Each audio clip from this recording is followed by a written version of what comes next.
Hello, fish keepers. I thought today that I would show you how I set up one of my sponge filters. And believe me, it's not going to be boring because I will show you how I make it so that it's going to be very efficient and very quiet. Now, before we go into that, let's talk about how a sponge filter works.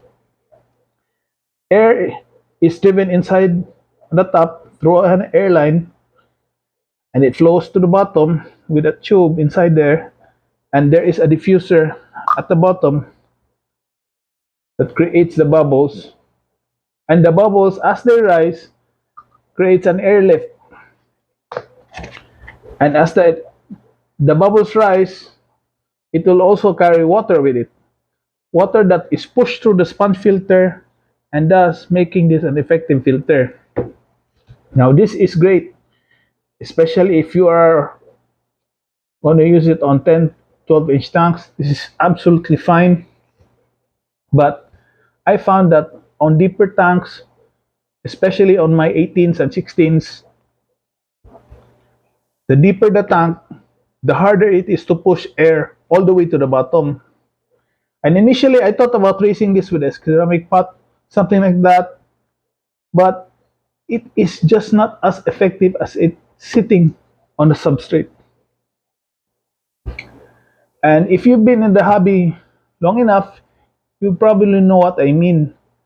When you try to drop a line inside your tank with an air stone, and especially on a deeper tank, as you push the air stone deeper into the tank, the flow of bubbles coming out will slow down or will even cease. And as that air stone is raised up halfway, the bubbles appear again. I'll try to create a B-roll here to demonstrate that. So now, if you notice this, you can the bubbles are like spaced 2 inches apart, rising up to the top.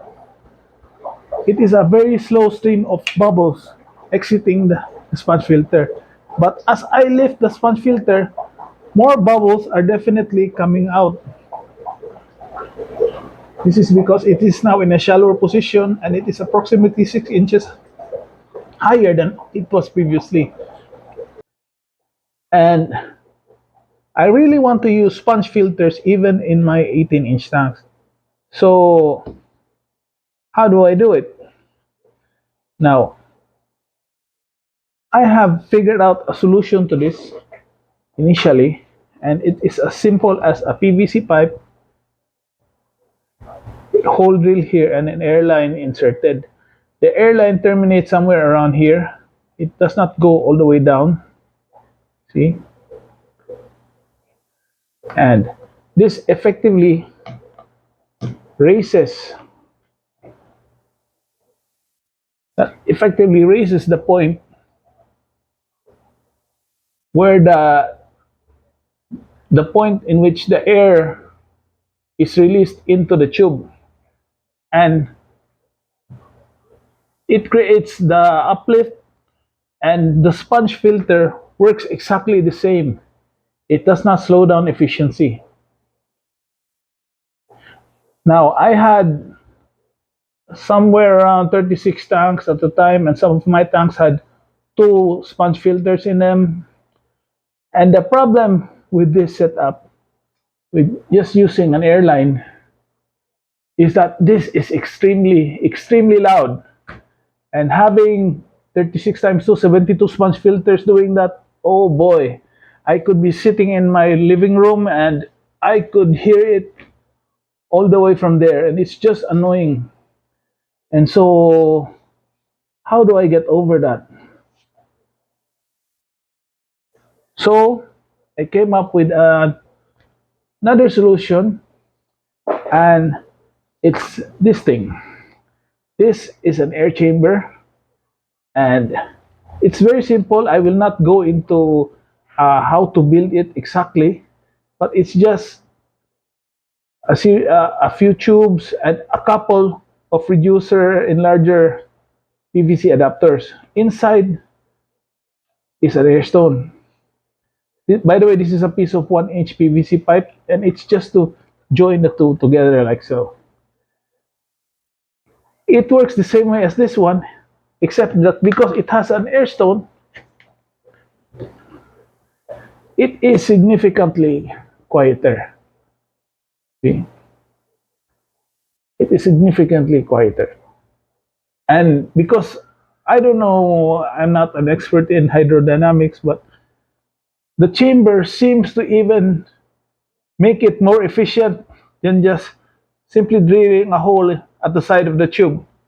So I replaced all of those setups with that I made of these, and now my fish room is absolutely a nice place to stay in. Before having several, several of these in there, it was absolutely fatigue inducing, and it just wasn't a nice place to stay for long. So yeah, and let's go into this a little deeper. It compromises three basic sections: the uplift tube, the air chamber section, and the riser. I call this the riser because depending on the size or the depth of the tank, rather the depth of the tank, this is what I will adjust. I will extend this or shorten this so that this exits approximately 1 inch from the surface of the level that I will be setting the tank on. So that creates the necessary surface agitation and such. So I do not shorten this instead, or shorten or extend this. Instead, I adjust this. And regardless, the sponge filter functions the same. And I'm going to go right now to the back and show you some of the setups. Here I have a 4 of those set up in this tank. Now I don't really need 4 sponge filters here, but I like to keep a few extra sponge filters just in case I want to instantly cycle a tank. I'll have a filter chock full of beneficial bacteria that I can easily put in there. So yeah.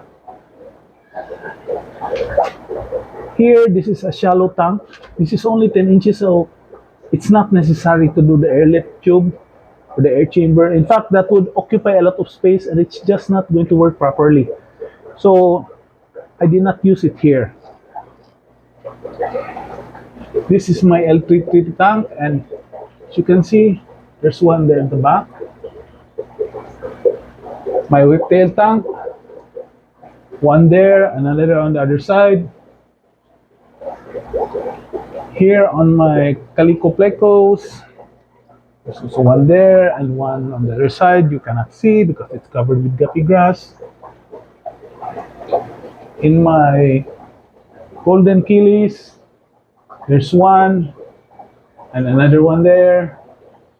So this is like the standard that I use all throughout my setups. And to demonstrate the PVC with just the drill out hole, I even have one left here. And you can clearly hear it. It's just, block, block, block, block, block. Imagine you have like 50 of those, 50 or 60 of those, and oh my golly, this place is just so loud. So I hope you guys found this interesting, and please like and subscribe. It would greatly encourage me to create more content. Thanks, and bye for now.